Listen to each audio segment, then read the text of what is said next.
Blessing today.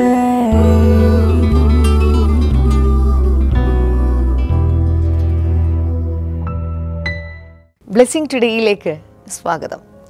ഇന്നത്തെ ഈ episode നമുക്ക് വേണ്ടി സമർപ്പിച്ചിട്ടുള്ള നമ്മുടെ സാമ്പത്തിക സഹായികൾ ആരൊക്കെയാണ് എന്ന് പറയുന്നതിന് മുൻപായിട്ട് ഒരിക്കൽ കൂടെ ഓരോ ദിവസത്തെയും എപ്പിസോഡുകളുടെ പിറകിൽ പ്രവർത്തിച്ച സാമ്പത്തിക സഹായികളോടുള്ള പ്രത്യേകമായ നന്ദി ഈ തരുണത്തിൽ ഞാൻ അറിയിക്കുകയാണ്. ഇന്നത്തെ നമ്മുടെ സാമ്പത്തിക സഹായികൾ രണ്ടുപേർ കൂടി ചേർന്നിട്ടാണ് നമ്മൾ ഒരുമിച്ച് ചേർന്ന് അവർക്കിപ്പോൾ വേണ്ടി പ്രാർത്ഥിക്കാൻ പോവുകയാണ്. കണ്ണുകളടച്ച് പ്രാർത്ഥിക്കാമോ? കർത്താവെ, ഞങ്ങൾ ഒരുമിച്ച് അജിത് എബ്രഹാമിന് വേണ്ടി പ്രാർത്ഥിക്കുന്നു. കൊച്ചിയിൽ നിന്നുള്ള ആ സഹോദരനെ അനുഗ്രഹിക്കുന്നു. തൻ്റെ മകൻ്റെ ബർത്ത്ഡേ ആണല്ലോ. കർത്താവെ, ജോയൽ എബ്രഹാമിനെ അങ്ങ് അനുഗ്രഹിക്കണമേ എന്ന് പ്രാർത്ഥിക്കുന്നു. ദൈവമേ, ഈ കുടുംബം മുഴുവൻ എല്ലാവരും കർത്താവെ ഒരു സ്ഥലത്ത് ഭാര്യയും മക്കളും എല്ലാവരും ഒരുമിച്ച് താമസിക്കുവാൻ കർത്താവെ അതിനുള്ള കൃപയും വഴികളും വാതിലുകളും അവരുടെ ആഗ്രഹം പോലെ അങ്ങ് തുറന്നു കൊടുക്കണമേ എന്ന് പ്രാർത്ഥിക്കുന്നു. കർത്താവെ, രണ്ടാമത്തെ വ്യക്തി ദുബായിൽ നിന്നുള്ള അനിൽകുമാറിന് വേണ്ടി പ്രാർത്ഥിക്കുന്നു. കർത്താവെ, ദൈവമേ, അദ്ദേഹത്തിൻ്റെ കുടുംബം രക്ഷിക്കപ്പെടട്ടെ, കർത്താവിനെ സേവിക്കട്ടെ എന്ന് പ്രാർത്ഥിക്കുന്നു. സാമ്പത്തിക മേഖലകളിലേക്ക് വിടുതലുണ്ടാകട്ടെ, ഓസ്ട്രേലിയയിലേക്ക് കടന്നു പോകുവാൻ ദൈവത്തിൻ്റെ വഴികളും വാതിലുകളും തുറക്കപ്പെടട്ടെ എന്ന് പ്രാർത്ഥിക്കുന്നു. ദൈവമേ, നീ അങ്ങനെ ചെയ്തതിനായി നന്ദി പറയുന്നു, യേശുവിൻ്റെ നാമത്തിൽ തന്നെ ആമേൻ. ഇന്നത്തെ ഈ എപ്പിസോഡിൻ്റെ പിറകിൽ പ്രവർത്തിച്ച സാമ്പത്തിക സഹായികളോടുള്ള അവരുടെ കുടുംബാംഗങ്ങളോടുള്ള പ്രത്യേകമായ നന്ദി ഈ സമയത്ത് ഞാൻ അറിയിക്കുകയാണ്. കർത്താവ് നിങ്ങളെ ധാരാളമായി അനുഗ്രഹിക്കട്ടെ. ബ്ലെസ്സിംഗ് ഫെസ്റ്റിവൽ പാറശാല ജൂലൈ 28 വെള്ളിയാഴ്ച. സമയം രാവിലെ 10 മുതൽ 1 മണി വരെ. Sheela auditorium, government higher secondary സ്കൂളിന് എതിർവശം, Parassala. Blessing festival Thiruvalla July 29 ശനിയാഴ്ച. സമയം രാവിലെ 10 മുതൽ 1 മണി വരെ. Sharon fellowship auditorium, Thiruvalla.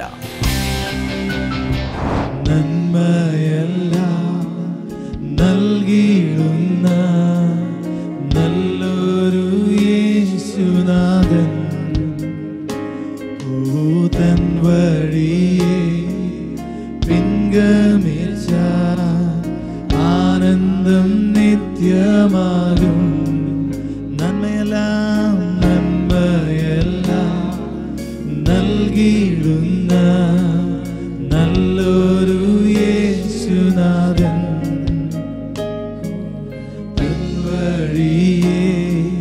പിൻഗമിച്ച ആനന്ദം നിത്യമാകും. വെള്ളിയിൽ ശ്രേഷ്ഠനായ സൂര്യ തേജോമയൻ വെണ്മ വസ്ത്രധാരിയായ യേശു തമ്പുരാനേ, ആട്ടിൻകൂട്ടം തെറ്റി പോയവൻ ഞാൻ ഏകനായി ഭൂമിയിൽ. ആട്ടിൻകൂട്ടം തെറ്റി പോയവൻ ഞാൻ ഏകനായി ഭൂമിയിൽ. ഓ നല്ലിടയനായ യേശു, അവൻ എന്നെ തേടി വന്നു. നല്ലിടയനാകുന്നവൻ, നല്ലിടയനായ യേശു എന്നെ തേടി വന്നു. ക്രൂശുമായി പോകുന്ന നേരം, ക്രൂശുമായി പോകും നേരം എന്നെ തിരഞ്ഞവൻ. ഓ കഷ്ടതകൾ ഏറ്റതെല്ലാം എൻ്റെ രക്ഷയ്ക്കായി. ഓ ക്രൂശുമായി പോകും നേരം എന്നെ തിരഞ്ഞവൻ. കഷ്ടതകൾ ഏറ്റതെല്ലാം എൻ്റെ രക്ഷയ്ക്കായി. എന്നെ തന്നെ യാഗമായി തിരുമുൻപിലേറിടുന്നു. വേറെയൊന്നും നൽകാനില്ല, ഞാനെന്നും നിന്റേതല്ലേ. ആട്ടിൻകൂട്ടം തെറ്റിപ്പോയ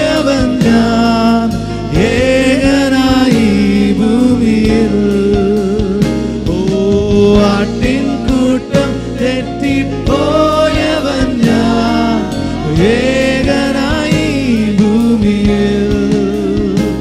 ഓ നല്ലിടയനായ യേശു അവരെന്നെ തേടി വന്നു.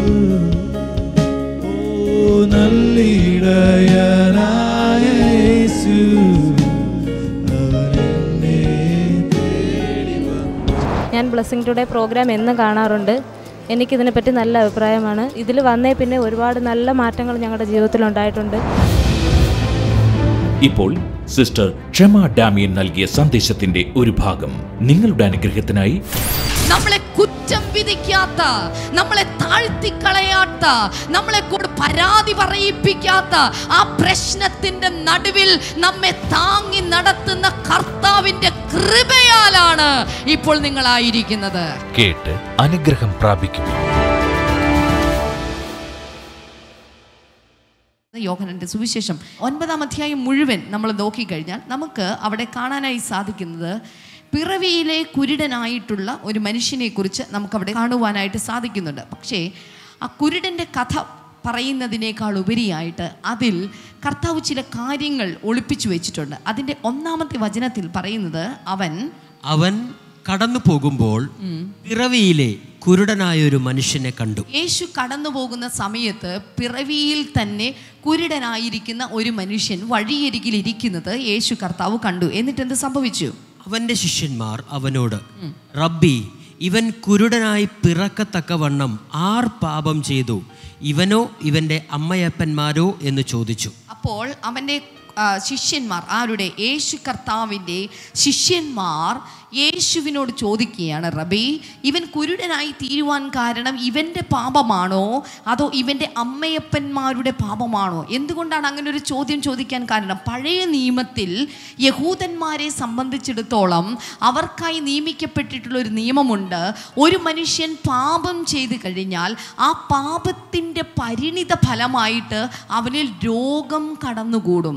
ഒരിക്കൽ കൂടെ ഞാൻ ആവർത്തിക്കുകയാണ്, ഒരു മനുഷ്യൻ പാപം ചെയ്തു കഴിഞ്ഞാൽ അതിൻ്റെ പരിണിത ഫലമായിട്ട്, അനന്തര ഫലമായിട്ട്, കോൺസിക്വൻസസ് ആയിട്ട് അതിനു വേണ്ടിയിട്ട് ചില രോഗങ്ങൾ കടന്നു പിടിക്കാൻ സാധ്യതയുണ്ട് എന്നുള്ളത് പഴയ നിയമത്തിൻ്റെ ഒരു നിയമമായിരുന്നു. അതുകൊണ്ട് തന്നെ ഞങ്ങൾക്കറിയാവുന്ന ഒരു വസ്തുത, അല്ലെങ്കിൽ ഞങ്ങൾക്കൊക്കെ ഇതൊക്കെ അറിയാമെന്നുള്ള ഭാവം കൊണ്ട് ശിഷ്യന്മാർ ചോദിക്കുകയാണ്, എന്തായാലും ആരുടെയോ തെറ്റുകൊണ്ടാണ് വന്നിട്ടുള്ളത്, ഇവൻ്റെ പാപം കൊണ്ടാണോ ഇവൻ്റെ അമ്മയപ്പന്മാരുടെ പാപം കൊണ്ടാണോ ഈ തെറ്റ് സംഭവിച്ചിരിക്കുന്നത് എന്നുള്ളത് മാത്രം അറിഞ്ഞാൽ മതി എന്നാണ് ശിഷ്യന്മാർ പറയുന്നത്. അപ്പോൾ യേശു കർത്താവ് അതിന് എന്താണ് ഉത്തരം പറഞ്ഞത്? 3-ാമത്തെ വചനം. അതിന് യേശു, അവനെങ്കിലും അവൻ്റെ അമ്മയപ്പന്മാരെങ്കിലും പാപം ചെയ്തിട്ടില്ല, ദൈവപ്രവൃത്തി അവങ്കൽ വെളിവാകേണ്ടതിനത്രേ. നോക്കുക, അവിടെ യേശു കർത്താവ് പറയുന്നു, ഇവൻ്റെ പാപം കൊണ്ടോ ഇവൻ്റെ അമ്മയപ്പന്മാരുടെ പാപം കൊണ്ടോ അല്ല, അതിനപ്പുറം ദൈവത്തിൻ്റെ ഒരു പ്രവൃത്തി ഇവനിൽ വെളിപ്പെടാൻ വേണ്ടിയിട്ടാണ് ഇവനിപ്പോൾ കുരുടനായിരിക്കുന്നത്. ഹല്ലേലൂയ. ലോകം പറയുന്നത് നിങ്ങളുടെ കയ്യിലിരിപ്പ് കൊണ്ട്, കുരുത്തക്കേട് കൊണ്ട്, നിങ്ങളുടെ പിടിപ്പില്ലായ്മ കൊണ്ട് ഒക്കെയാണ് ഈ പ്രശ്നങ്ങൾ വന്നു കൂടിയിരിക്കുന്നത്. നമുക്കും അറിയാം, ഒരു പക്ഷേ അതൊക്കെ കൊണ്ടായിരിക്കാം പല പ്രശ്നങ്ങളിലൂടെ നമ്മൾ കടന്നു പോകുന്നത്. പക്ഷേ യേശുവിൻ്റെ വീക്ഷണം ഒന്ന് നോക്കൂ, അതൊക്കെ ഉണ്ടായിരിക്കാം, ആ പ്രശ്നങ്ങളൊക്കെ ഉണ്ടായിരിക്കാം. പക്ഷെ യേശു പറയുന്നു, ഞാൻ ആ കാരണങ്ങളിലേക്കല്ല നോക്കുന്നത്, മറിച്ച് എൻ്റെ മഹത്വം നിങ്ങളുടെ ജീവിതത്തിൽ വെളിപ്പെടുവാനായിട്ട് ഇന്ന് നിങ്ങളുടെ പ്രശ്നത്തെ ഞാൻ മാറ്റാൻ പോകുകയാണ്. എത്ര പേർക്ക് ഇത് കേൾക്കുമ്പോൾ ഒരു സന്തോഷമുണ്ട്? ഹല്ലേലൂയ. ആ മകൻ ചിന്തിക്കുന്നുണ്ടായിരിക്കും, അയ്യോ, ഇപ്പോൾ എൻ്റെ പാപത്തെക്കുറിച്ചായിരിക്കും പറയുന്നത്, എൻ്റെ വീട്ടുകാരുടെ പാപത്തെക്കുറിച്ചായിരിക്കും പറയുന്നത്, ഞങ്ങളുടെ ബലഹീനതയായിരിക്കും, ഞങ്ങളുടെ കുറവുകളായിരിക്കും. ശരിയാണ്, നമുക്കെല്ലാവർക്കും ബലഹീനതകളുണ്ട്, കുറവുകളുണ്ട്, പാപം ചെയ്തിട്ടുണ്ട്, തെറ്റുകൾ ചെയ്തു പോയിട്ടുണ്ട്. എത്ര പേര് ചെയ്തിട്ടുണ്ട് ഇതൊക്കെ? ഞാൻ മാത്രമേ ഉള്ളൂ? നിങ്ങളാരുമില്ലേ? യെസ്, നിങ്ങളുടെ ഒപ്പം ഞാനും ഉണ്ട്. നമ്മളെല്ലാവരും തന്നെ തെറ്റുകൾ ചെയ്തു പോകുന്നവരാണ്, ബലഹീനതകളുള്ളവരാണ്, പാപം ചെയ്തു പോകുന്നവരാണ്. പക്ഷെ യേശു ഒരു പുതിയ നിയമം അവിടെ സ്ഥാപിക്കുകയാണ്. അന്ന് വരെ ശിഷ്യന്മാർക്കറിയാവുന്ന ഒരൊറ്റ നിയമമേ ഉള്ളൂ. എന്താണത്? പാപം ചെയ്തിട്ടുള്ള ഒരു വ്യക്തിക്ക് എന്ത് സംഭവിക്കണം? അവൻ അതിൻ്റെ പരിണിത ഫലം അനുഭവിക്കണം, അവൻ ആ രോഗം ചുമന്നുകൊണ്ട് നടക്കണം എന്നുള്ളത്. പക്ഷേ യേശു പറയുന്നു, നിങ്ങൾക്കൊരു തെറ്റ് സംഭവിച്ചാലും, നിങ്ങൾക്കൊരു പാപം സംഭവിച്ചാലും, നിങ്ങൾക്കൊരു വീഴ്ച സംഭവിച്ചാലും, നിങ്ങൾക്ക് ഹൃദയത്തിൽ മനസ്താപമുണ്ടെങ്കിൽ ഞാൻ ആ തെറ്റിനെ കുറിച്ച് ഇനി ചിന്തിക്കുന്നില്ല, മറിച്ച് അതിനെ ഞാനൊരു നന്മയാക്കി ദൈവത്തിൻ്റെ പ്രവൃത്തിയാക്കി മാറ്റാനായിട്ട് പോകുകയാണ്. എത്ര പേർ ചേർന്നൊരു ഹല്ലേലൂയ പറയും? ജീവിതത്തിൽ വലിയ വേദനയിലൂടെ കടന്നു വന്നിട്ടുള്ള ചില ആളുകൾ ഇവിടെ കണ്ടേക്കാം. സാമ്പത്തികമായിട്ടുള്ള ചില പ്രതിസന്ധികളിലൂടെ പോകുന്നവർ, അല്ലെങ്കിൽ മറ്റേതെങ്കിലും വേദനകളിലൂടെ കടന്നു പോകുന്നവർ, കുടുംബ പ്രശ്നങ്ങളിലൂടെ കടന്നു പോകുന്നവർ. ദൈവമേ, ആരുടെ പാപം കൊണ്ട് ഇത് സംഭവിക്കുന്നു, എന്ത് കാര്യം കൊണ്ട് ഇത് സംഭവിക്കുന്നു, എന്താണ് ഇതിൻ്റെ പിന്നിലെ കാരണം എന്നൊക്കെ നിങ്ങൾ ചികഞ്ഞ് പരിശോധിച്ച് നോക്കിയിട്ടും നിങ്ങൾക്കതിൻ്റെ കാരണം കണ്ടെത്താൻ സാധിച്ചിട്ടില്ലെങ്കിൽ ഒരു കാരണം ഞാൻ ഉറപ്പായിട്ട് പറയാം. കാരണങ്ങൾ എന്തൊക്കെയാണെങ്കിലും ഇന്ന് യേശുവിൻ്റെ അടുക്കൽ നിന്റെ പ്രശ്നത്തെക്കുറിച്ചൊന്ന് പറയാമെങ്കിൽ കാരണം നോക്കാതെ ആ പ്രശ്നത്തിൻ്റെ നടുവിൽ ദൈവത്തിൻ്റെ മഹത്വം വെളിപ്പെടുത്തി അതിനൊരു വിടുതൽ നൽകുവാനായിട്ട് ഈ ബ്ലെസ്സിംഗ് ഫെസ്റ്റിവലിൽ യേശു കർത്താവ് നിങ്ങളെക്കുറിച്ച് ആഗ്രഹിക്കുകയാണ്. വിശ്വസിക്കുന്നവരുണ്ടെങ്കിൽ ഒരു ഹല്ലേലൂയ പറഞ്ഞാലും. നിങ്ങളൊരു പക്ഷേ രോഗത്തിൻ്റെ പ്രശ്നത്തിലോ, സാമ്പത്തിക പ്രശ്നത്തിലോ, കുടുംബ പ്രശ്നത്തിലോ, അല്ലെങ്കിൽ കടത്തിൻ്റെ പ്രശ്നത്തിലോ, അല്ലെങ്കിൽ കേസിൻ്റെ പ്രശ്നത്തിലോ, ഏതെങ്കിലും ഒരു പ്രശ്നം നിമിത്തമായിരിക്കാം നിങ്ങളിവിടെ വന്നിരിക്കുന്നത്. ആ പ്രശ്നത്തിൻ്റെ അളവ് കൂട്ടുവാനോ, അല്ലെങ്കിൽ ആ പ്രശ്നം നിമിത്തമായിട്ട് നിങ്ങളെ കുറ്റപ്പെടുത്തുവാനോ, നിങ്ങളെ വിധിക്കുവാനോ, നിങ്ങളെ ഖണ്ഡിക്കുവാനോ, നിങ്ങളെ വേദനിപ്പിക്കാനോ യേശു കർത്താവ് ഇവിടെ വന്നിട്ടില്ല. മറിച്ച് ആ പ്രശ്നത്തിനകത്ത് ദൈവപ്രവൃത്തി വെളിപ്പെടുത്തി നിങ്ങളെ അനുഗ്രഹിക്കാൻ ആ കർത്താവ് ഇവിടെ വന്നിരിക്കുന്നത്. കൈകളുണ്ടെങ്കിൽ കൈകൾ രണ്ടും ചേർത്തടിച്ച് ഉറക്കെ യേശുവേ എന്ന് വിളിച്ച് നന്ദി പറയാൻ തുടങ്ങിയാലോ. ഹല്ലേലൂയ. അതുകൊണ്ട് എല്ലാ പ്രശ്നങ്ങളും കാണുമ്പോൾ അതെല്ലാം പ്രശ്നങ്ങളാണെന്ന് നിങ്ങൾ കരുതരുത്.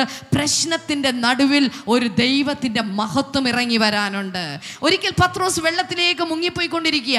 അപ്പോൾ പത്രോസ് ചിന്തിച്ചു, അയ്യോ ഞാൻ മുങ്ങിപ്പോവുകയാണ്, എൻ്റെ ജീവിതം തീർന്നു, എൻ്റെ ജീവിതം അവസാനിച്ചു. നിങ്ങൾ ചില ആളുകളൊക്കെ ഇപ്പം അങ്ങനെ ചിന്തിച്ചുകൊണ്ടിരിക്കുക. ഇതും കൂടി നടന്നില്ലെങ്കിൽ, ഈ ലോണും കൂടെ പാസ്സായില്ലെങ്കിൽ, ഈ പേപ്പറും കൂടെ മുന്നോട്ട് പോയില്ലെങ്കിൽ, ഈ ജോലിയും കൂടി കിട്ടിയില്ലെങ്കിൽ എൻ്റെ കാര്യം, കഥ കഴിഞ്ഞു എന്ന് ചിന്തിച്ചുകൊണ്ടിരിക്കുന്നവരുണ്ടെങ്കിൽ പറയട്ടെ, നിന്റെ കഥ കഴിഞ്ഞിട്ടില്ല, നിന്റെ കഥ തുടങ്ങാനേ പോകുന്നുള്ളൂ.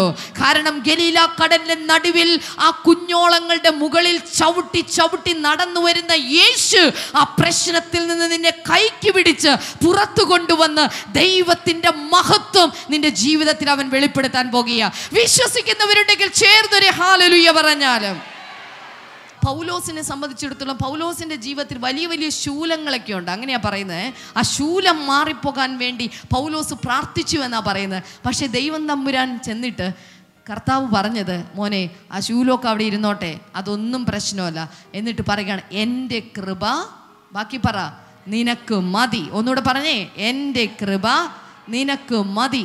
അടുത്തിരിക്കുന്ന ആളോടൊന്ന് പറഞ്ഞേ, കർത്താവിൻ്റെ കൃപ നിനക്ക് മതി. എന്നിട്ട് പറയുകയാണ്, കർത്താവിൻ്റെ ആ കൃപ നിന്റെ ബലഹീനതയിൽ തികഞ്ഞു വരുന്നു. ഹല്ലേലൂയ.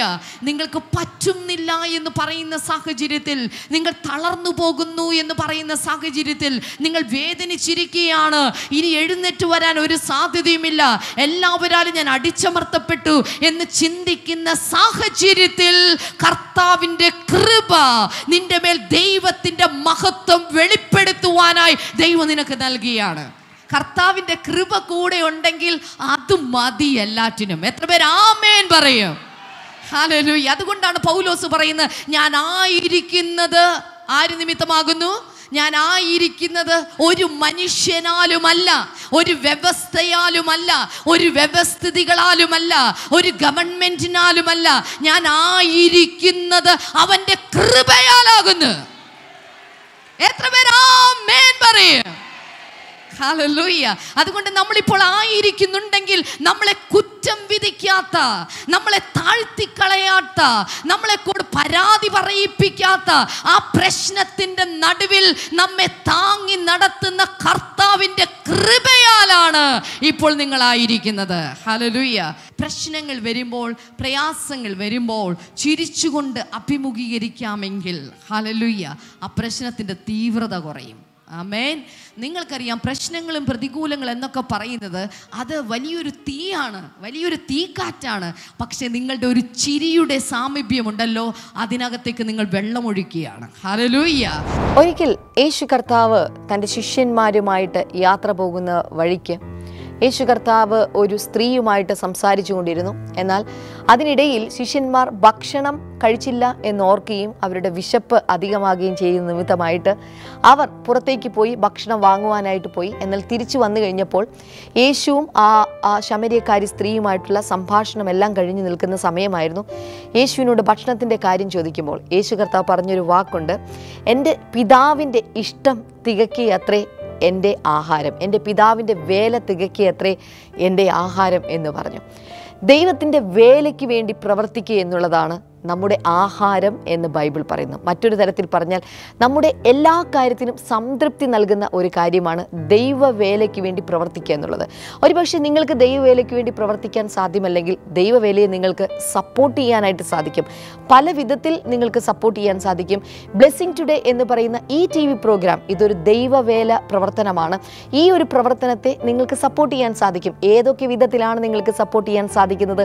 കൂടുതൽ വിവരങ്ങൾക്ക് വേണ്ടി നിങ്ങളൊരു മിസ്ഡ് കോൾ ചെയ്യുക മാത്രം ചെയ്താൽ മതി. 0484222133 എന്ന് പറയുന്ന നമ്പറിലേക്ക് ഒരു മിസ്ഡ് കോൾ ചെയ്യുക. ഞങ്ങളുടെ ശുശ്രൂഷകന്മാർ നിങ്ങളെ തിരികെ വിളിക്കുന്നതാണ്. ഏത് വിധത്തിൽ ഈ ഒരു മിനിസ്ട്രിയെ സപ്പോർട്ട് ചെയ്യാൻ സാധിക്കും അവർ നിങ്ങളോട് പറയുന്നതാണ്. അങ്ങനെ നമുക്ക് ഒരുമിച്ച് ചേർന്ന് ദൈവരാജ്യത്തെ പണിതുകൊണ്ട് നമ്മുടെ എല്ലാ മേഖലകളിലും സംതൃപ്തിയോടെ ഒരു ജീവിതം നയിക്കുവാൻ കർത്താവ് നിങ്ങൾക്ക് ഇടവരുത്തട്ടെ.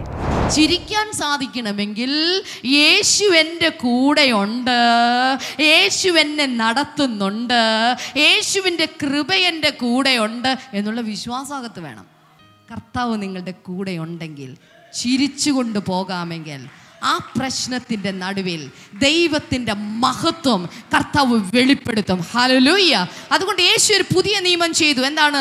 ദൈവത്തിൻ്റെ മഹത്വത്തെ വെളിപ്പെടുത്തി എന്ന് മാത്രമല്ല, അതിൻ്റെ 4-5 വചനങ്ങളിലേക്ക് വരുമ്പോൾ അവിടെ പറയുന്നുണ്ട്. 5-ാമത്തെ വചനം, ഞാൻ ലോകത്തിൽ ഇരിക്കുമ്പോൾ ലോകത്തിന്റെ വെളിച്ചമാകുന്നു. യേശു കർത്താവ് ലോകത്തിന്റെ വെളിച്ചമാകുന്നു.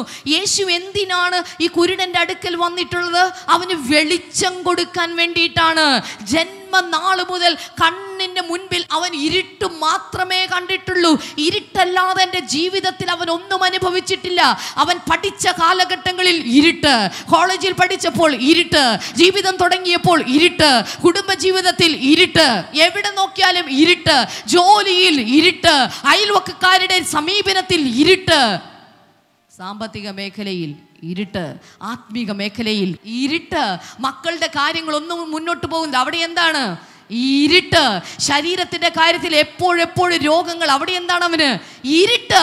ഇതുപോലെ സകല മേഖലകളിലും ഇരുട്ട് അനുഭവിക്കുന്ന ആരെങ്കിലും ഇവിടെ വന്നിട്ടുണ്ടെങ്കിൽ യേശു പറയുന്നു, ഞാൻ ലോകത്തിന് ആ ഇരുട്ടിന് പരിഹാരമായി വന്നിട്ടുള്ള വെളിച്ചമാണ്. ബ്ലെസ്സിംഗ് ഫെസ്റ്റിവൽ പാറശാല ജൂലൈ 28 വെള്ളിയാഴ്ച. സമയം രാവിലെ 10 മുതൽ 1 മണി വരെ. Sheela auditorium, government higher secondary സ്കൂളിന് എതിർവശം, Parassala. Blessing festival Thiruvalla July 29 ശനിയാഴ്ച. സമയം രാവിലെ 10 മുതൽ 1 മണി വരെ. Sharon fellowship auditorium, Thiruvalla. ഇപ്പോൾ നിങ്ങളുടെ വിശ്വാസം വർദ്ധിപ്പിക്കുന്നതിനായി ചില ദിവസങ്ങൾ കഴിഞ്ഞപ്പോൾ ആൻറ്റി പറയുക, ആ നാവിലെ ആ പൊള്ളൽ പോലെ വന്നത് ഒരു മരുന്നും കഴിക്കാതെ തന്നെ പൂർണ്ണമായി സൗഖ്യമായി എന്നാണ് ആൻറ്റി പറയുന്നത്. ദൈവം ചെയ്ത അത്ഭുത സാക്ഷ്യം കാണാവുന്നതാണ്.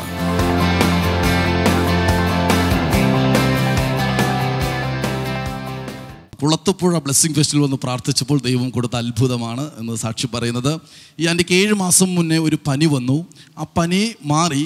പക്ഷേ തൻ്റെ തൊണ്ടയ്ക്കകത്ത് എന്തോ ഇരിക്കും പോലെ ഒരു ഭാരം പോലെ തനിക്ക് അനുഭവപ്പെട്ടു. തൻ്റെ തൊണ്ട വല്ലാതെ വേദനയുണ്ടായിരുന്നു. അതിനുശേഷം തൻ്റെ നാക്കിൽ ഒരു പൊള്ളൽ പോലെ, ഒരു കുഴി പോലെ പ്രത്യക്ഷപ്പെട്ടു.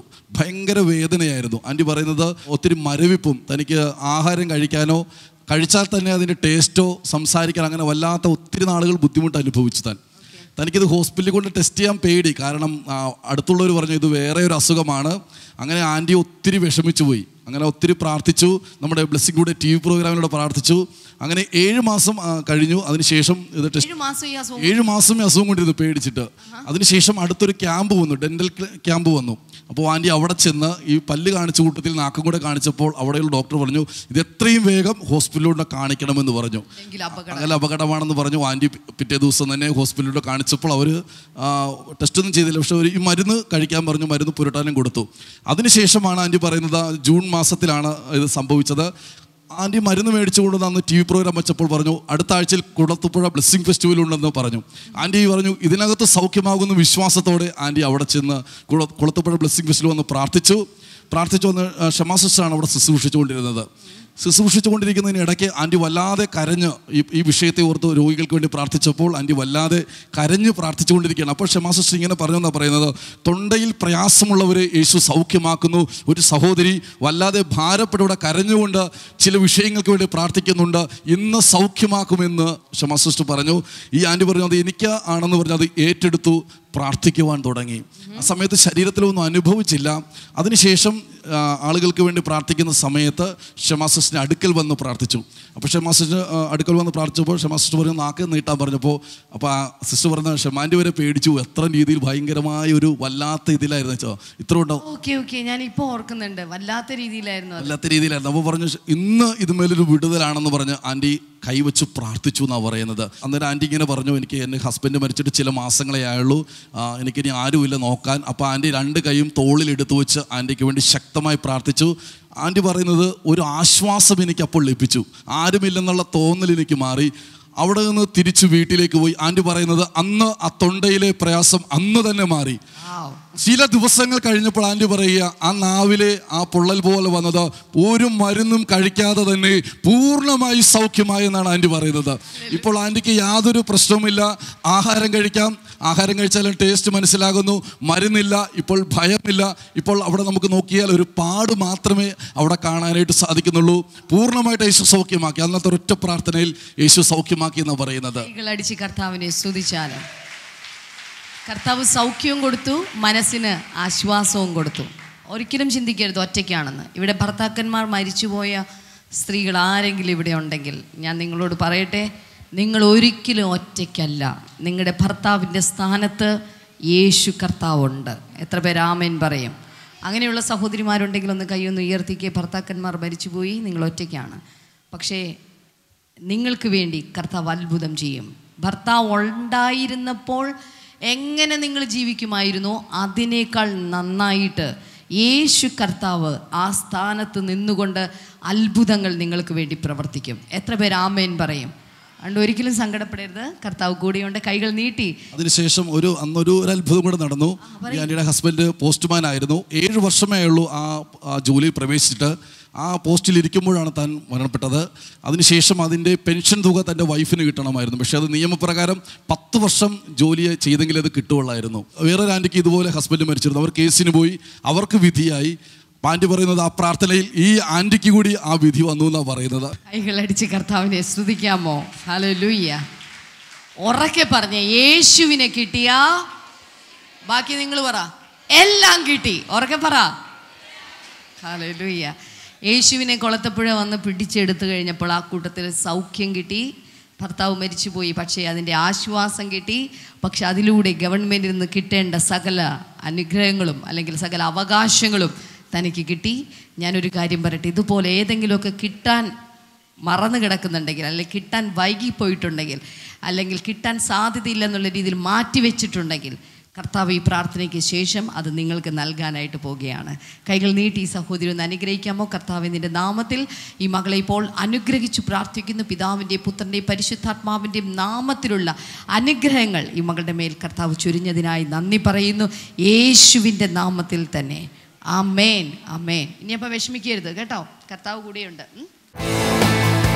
ഇപ്പോൾ കേട്ട ദൈവിക സന്ദേശത്തിൻ പ്രകാരം, അത്ഭുത സാക്ഷ്യം പ്രകാരം നിങ്ങളുടെ ജീവിതത്തിലും ഒരു അത്ഭുതം പ്രവർത്തിക്കുവാൻ കഴിവുള്ളവനാണ് ദൈവം. വരൂ, നമുക്ക് വിശ്വാസത്തോടെ അത്ഭുതത്തിനായി പ്രാർത്ഥിക്കാം.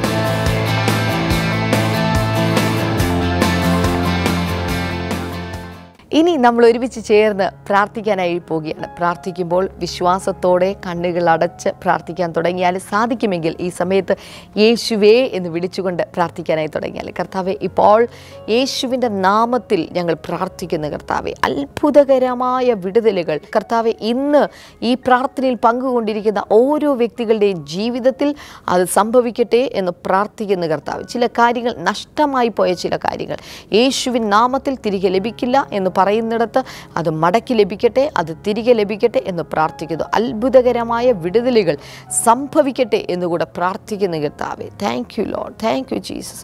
ചില പ്രത്യേകമായ രോഗങ്ങളെ കർത്താവ് നിങ്ങളുടെ ശരീരത്തിൽ നിന്ന് എടുത്ത് മാറ്റുവാനായിട്ട് പോവുകയാണ്. യൂറിനറി ഇൻഫെക്ഷനുകൾ കർത്താവ് ഈ സമയത്ത് സൗഖ്യമാക്കുന്നു. യേശുവിൻ നാമത്തിൽ അത്തരത്തിലുള്ള ഇൻഫെക്ഷനുകൾ, അത്തരത്തിലുള്ള പ്രശ്നങ്ങൾ ഈ സമയത്ത് മാറിപ്പോകട്ടെ എന്ന് പ്രാർത്ഥിക്കുന്നു. അതുപോലെ തന്നെ തൈറോയ്ഡ് ഗ്രന്ഥിയുടെ പ്രശ്നങ്ങൾ, ചില ഗ്രന്ഥികളിലുള്ള പ്രശ്നങ്ങൾ, പിറ്റ്യൂട്ടറി, തൈറോയ്ഡ് തുടങ്ങിയുള്ള ഗ്രന്ഥികളിലുള്ള പ്രശ്നങ്ങൾ ഇപ്പോൾ സൗഖ്യമാകുകയാണ്. യേശുവിൻ്റെ നാമത്തിൽ വിശ്വസിക്കുക, സൗഖ്യമാകുക. അത്ഭുതകരമായ വിടുതൽ സംഭവിക്കട്ടെ എന്ന് പ്രാർത്ഥിക്കുന്നു. അതുപോലെ തന്നെ കണ്ണിൽ നിന്ന് എപ്പോഴും വെള്ളം വന്നുകൊണ്ടിരിക്കുന്ന ഒരു വ്യക്തി കർത്താവ് സൗഖ്യമാക്കിയാണ്. യേശുവിൻ്റെ നാമത്തിൽ അത് സൗഖ്യമാകട്ടെ എന്ന് പ്രാർത്ഥിക്കുന്നു. അതുപോലെ ഈ ജോബോൺ ആയിട്ടുള്ള ബന്ധത്തിൽ എപ്പോഴും ചില പ്രശ്നങ്ങൾ അനുഭവിക്കുന്ന ചില വ്യക്തികൾ ഇപ്പോൾ സൗഖ്യമാവുകയാണ്. യേശുവിൻ്റെ നാമത്തിൽ ഈ രോഗം ഇപ്പോൾ സൗഖ്യമാകട്ടെ. ഏത് രോഗമാണെങ്കിലും ഇപ്പോൾ സ്ക്രീനിലേക്ക് കൈകൾ നീട്ടിയാലും കർത്താവ് യേശുവിൻ നാമത്തിൽ ആ രോഗികളെല്ലാം കൈകൾ നീട്ടുമ്പോൾ ദൈവത്തിൻ്റെ അത്ഭുതകരമായ വിടുതൽ, യേശുവിൻ്റെ സൗഖ്യം ഇപ്പോൾ ആ കരങ്ങളിൽ വന്നു ചേരട്ടെ എന്ന് പ്രാർത്ഥിക്കുന്നു. കർത്താവ് അങ്ങനെ ചെയ്തതിനായി നന്ദി പറയുന്നു, യേശുവിൻ്റെ നാമത്തിൽ തന്നെ. ആമേൻ, ആമേൻ. ഈ ആഴ്ചയിലെ ബ്ലെസ്സിംഗ് ഫെസ്റ്റിവൽ മറക്കരുത്. നാളെ പാറശാലയിലാണ്, അപ്പോൾ തന്നെ മറ്റന്നാൾ തിരുവല്ലയിലാണ് നടക്കുന്നത്. എല്ലാ പ്രിയപ്പെട്ടവരെയും പ്രത്യേകമായി ഞാൻ സ്വാഗതം ചെയ്യുന്നു. കർത്താവ് നിങ്ങളെ ധാരാളമായി അനുഗ്രഹിക്കട്ടെ. നാളത്തെ എപ്പിസോഡ് കാണാൻ മറക്കരുത്. നാളത്തെ എപ്പിസോഡിലൂടെ നമുക്ക് വീണ്ടും കാണാം.